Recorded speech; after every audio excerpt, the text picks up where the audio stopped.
Hello, I'm Chris. This is Gross Models. Welcome to issue 55 of Building the Batmobile. In this issue, we're getting some electrics done. Nice to do that. We're talking about the Joker again before we get there in season 2, episode 55. Yeah, practical Joker. Funky, yeah. Go. It's the one where Batman risks death in the human key duplicator. I don't know about that.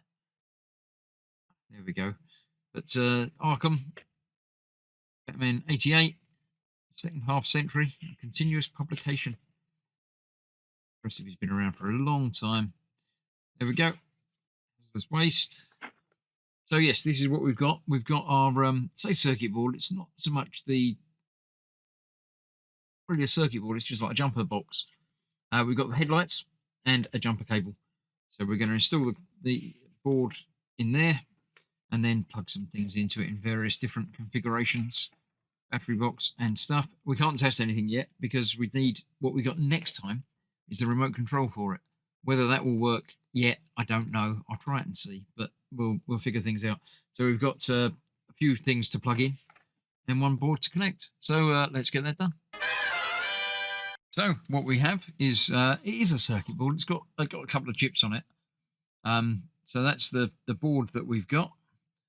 We've got say headlights and another jumper cable and the screws to hold it in place. So we get 4 of those screws out. The other one safe in our pot. Move the cables off to one side at the moment because we do need the board to be fitted first, and that is going to be fitted obviously to the car itself. And here we go. That's going there. Let's put that there, safe enough out the way. So the board is going to go onto those posts there. It says have the A and D, which are these two here, towards the front of the car, which is that way.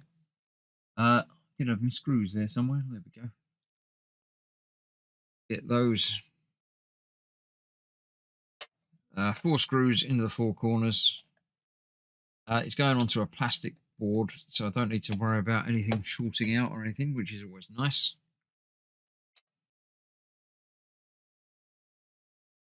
One there, third, and then the 4th screw to go in. I shall tighten these up afterwards as well. And then it's basically just going to be getting everything plugged in where it needs to be plugged in. All the ports are labelled quite clearly on this. So everything should just be a simple matter of plugging in the right bit into the right bit. And then it'll all work. We'll see what it says in the instructions first. After I've got that last screw tightened up. There we go. So first of all, it says to connect the headlights, which is D, which is this one. Oh, not that one. Let's have a D on there. So that's going on to the one there that's got a D on it. These plugs will only go in one way round. So obviously make sure you do get it the right way around. Don't force them the wrong way. So that goes in there like that. And then they will go off over that way. The beacon cable goes into slot L, which is in the middle, which is this one. Slot L is the one in the middle of everything. Beacon's the bit that's on the top bit that we haven't actually plugged in yet, isn't it? So then we've got the power switch goes into A. Got an A on it. An A is over there. Again, the right way round. The internals is going to go over and cover over any wires. And then we've got B, which plugs in over here. B on the bottom of that.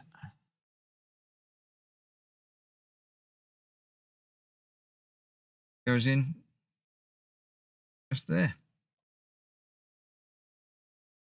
Get it the right way round. Put that in there. Come on.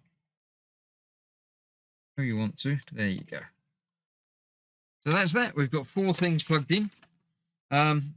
and the speaker. The fifth thing that goes into C, which is over the other side of that, in the middle. That way round. And that is C, I think. Where it says C should be. So we'll get that plugged in there. Come on. There we go. That's everything started off. We've got many more things to plug in, different lights and obviously stuff. So yeah, another issue done. Thank you for joining me. I can't test anything out because we've got nothing to test it with, but maybe next time when we get the remote working. So thanks for watching. I'll see you soon for more. Bye bye for now.